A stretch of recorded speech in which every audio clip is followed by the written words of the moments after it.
পশ্চিম খনিবাড়ি দারুল হুদা ইসলামিয়া মাদ্রাসা প্রতিষ্ঠা উপলক্ষে আয়োজিত এই অনুষ্ঠানে সম্মানিত সভাপতি জনাব মোহাম্মদ ইসাক সাহেব, কর কমিশনার, অবসরপ্রাপ্ত কর কমিশনার, এখানে উপস্থিত আছেন জনাব মোহাম্মদ ইদ্রিস আলী, খতিব সুটিবাড়ি বাজার কেন্দ্রীয় জামে মসজিদ। মঞ্চে উপবিষ্ট আছেন সম্মানিত আমন্ত্রিত অতিথিবৃন্দ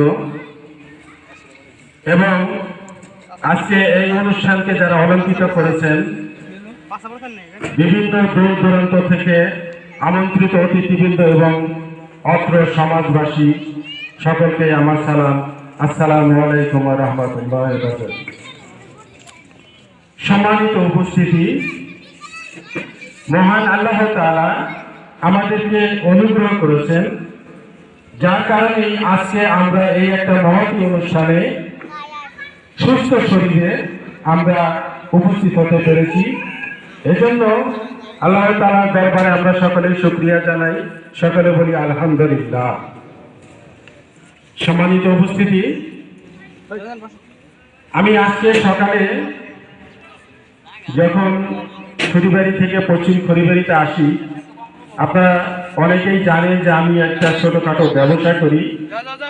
বিভিন্ন এলাকাতে আমার যাওয়া হয় না।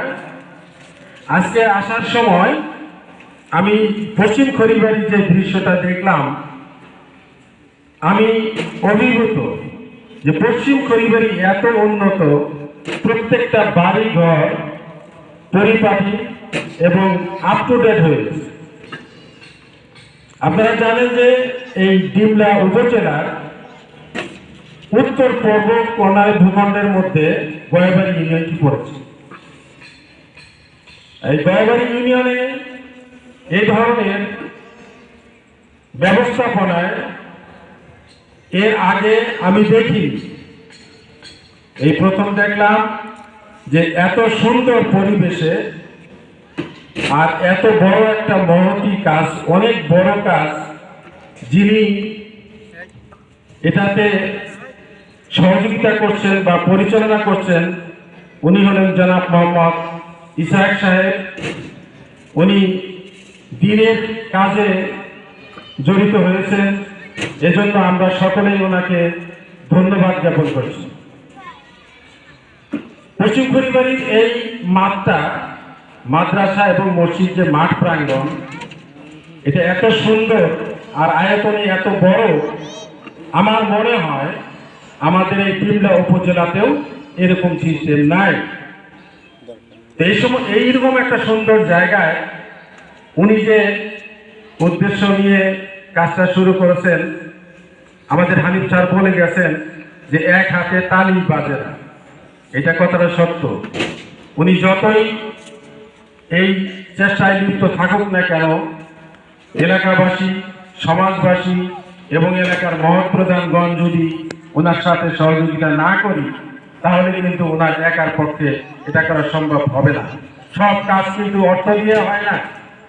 এখানে বলা হয়েছে মত বিনিময় সভা, এখানে অনেকেরই মতামত প্রয়োজন রয়েছে। তাই আমি যেটা বলতে চাই, আমি এক্স সোলজার অ্যাসোসিয়েশন ডিমলা শাখার পক্ষ থেকে আমাকে কিছু কথা বলার জন্য এখানে বলা হয়েছে। আমি বেশি সময়ও নেব না। তো এক্স সোলজার অ্যাসোসিয়েশনের পক্ষ থেকে আমি এসছি এখানে মতামত পেশ করার জন্য। আমাদের মতামত হলো যে এত সুন্দর পরিবেশে, এত সুন্দরভাবে যে একটি উন্নত মানের মাদ্রাসা তৈরি হচ্ছে, এক্স সোলজার অ্যাসোসিয়েশন এটার প্রতি সবসময় এটার দেখাশোনা হোক বা আর্থিক সহযোগিতা হোক, ছাত্র দিয়ে ছাত্র ভর্তি করার ব্যাপারেই হোক, এই মাদ্রাসাকে উন্নত থেকে আরো উন্নততর করার জন্য যে সমস্ত প্রচেষ্টা আছে তা এই এক্স সোলজার অংশগ্রহণ করবে ইনশাআল্লাহ। আমি এটা বলতে চাই যে আজকে যে প্যান্ডেলটি তৈরি করা হয়েছে এখানে অনেক চেয়ার খালি রয়েছে। অত্যন্ত দুঃখের সাথে বলতে হয় যে এই পশ্চিম